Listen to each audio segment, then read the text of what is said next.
mana pada pandangan Prof macam mana orang kata nak menyatukan semula alam Melayu ni sebagai kata satu kuasa dunia, sebab kita tahu ia sudah terpisah kerana faktor geografi, faktor politik, tetapi adakah potensi untuk kita menyatu semula bahagian-bahagian yang terpisah ini? Silakan. Baik, terima kasih. Menarik soalan yang akhir ni tapi saya ingin sebutkan sedikit tentang apa yang dibangkitkan oleh Prof Saliha tadi berhubung dengan Buddha tadi. Betul, benar isu apa dikatakan agama Buddha tu telah muncul lebih awal daripada Hindu Dan kita dapati bahawa apabila Profesor Emeritus Datuk Dr. Hassan Suhaimi daripada Institut Alam dan Tamadun Melayu UKM menyatakan bahawa sepanjang pengalaman beliau dalam bidang arkeologi ini, dalam cari gali ini, beliau tidak pernah terjumpa satu patung berhala yang disembah oleh orang Melayu. Beliau tidak pernah jumpa satu patung berhala yang disembah oleh orang Melayu, menunjukkan bahawa orang Melayu tidak menyembah berhala seperti mana yang dikatakan oleh orang-orang Hindu yang ataupun pihak yang mendakwa bahawa orang Melayu ni adalah daripada agama Hindu. Baik, saya beralih kepada apa yang dikatakan kesatuan dalam tajuk yang dikatakan tadi. Keluasan sudah dijawab dari sudut sejarah, geografi, dari sudut bahasa.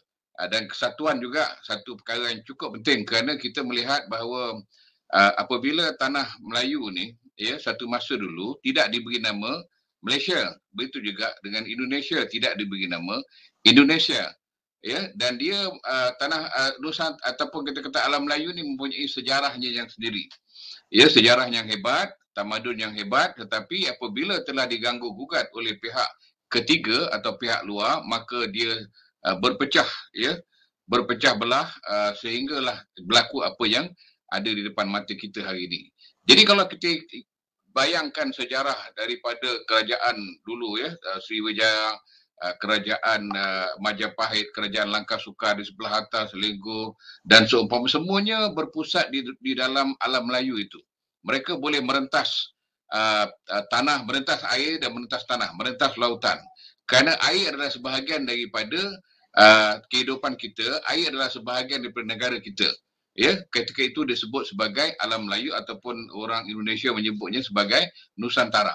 Kalau balik kepada sejarah geosains, geosains menunjukkan bahawa tanah besar dulu merupakan gabungan Nusantara, gabungan tanah Melayu, Sumatera, Borneo, Filipina, termasuklah pulau-pulau lain di seluruh Indonesia ni dikatakan sebagai satu tanah besar. Tetapi apabila berlaku banjir besar, gempa bumi, maka sebahagian daripada tanah-tanah ini tenggelam, maka terjermalah pulau-pulau yang dikatakan sebagai pulau-pulau di alam Melayu.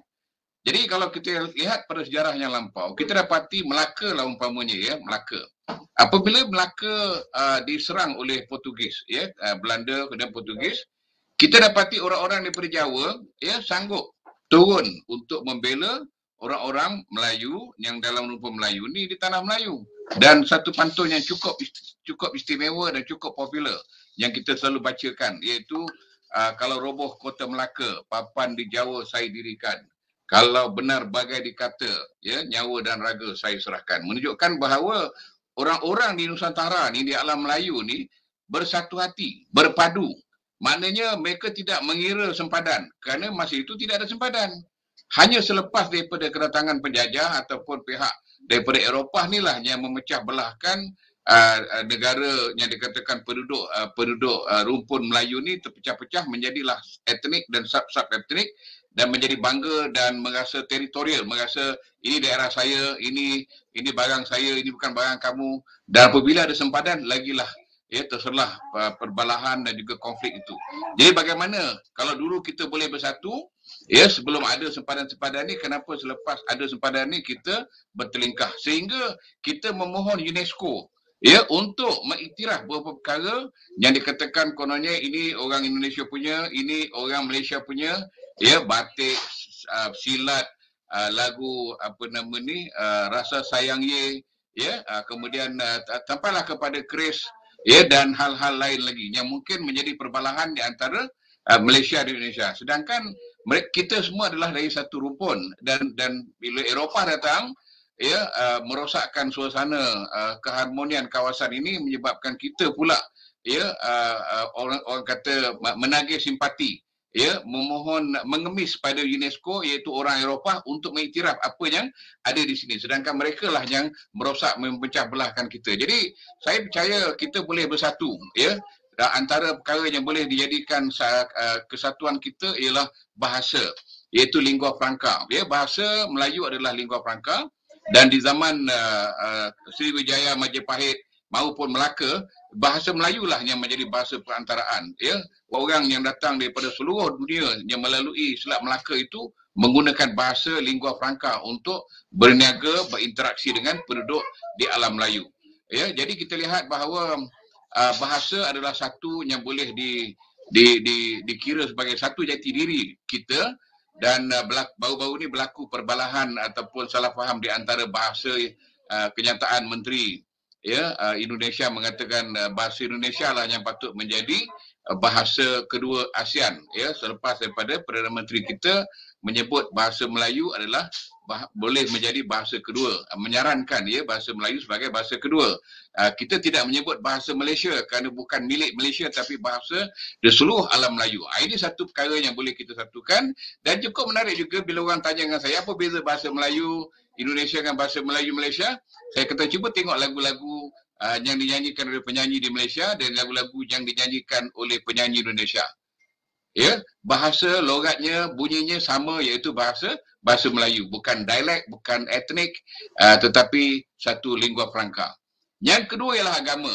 Ya, jati diri alam Melayu ni kuat dengan agama atau kepercayaan. Tetapi kalau kita lihat dari segi peratusannya, memanglah, ya, Islam adalah satu agama yang boleh menyatukan penduduk di Nusantara atau kita kata alam Melayu ini, kerana ia adalah satu agama yang menyatukan akidah, ya, bermula dengan la ilaha illallah, yang disebut oleh Nabi Ibrahim, yang membawa syariat Nabi Ibrahim itu agama Hanif, iaitu la ilaha illallah wahdahu la syarikalah.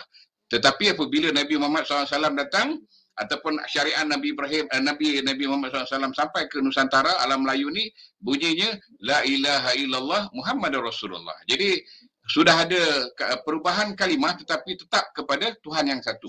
Jadi mudah bagi orang yang sudah pun menganut satu tauhid, Tuhan yang satu di alam Melayu ini dengan kalimat tauhid tadi, la ilaha illallah, bila datang syariat Nabi Muhammad iaitu agama Islam, maka dia lebih mudah untuk serasikan dengan apa yang disampaikan oleh para mubalik apabila sampai ke Melaka, sampai ke utara, ya, utara Semenanjung, utara kita kata timur jauh, kemudian turun sampailah ke bawah.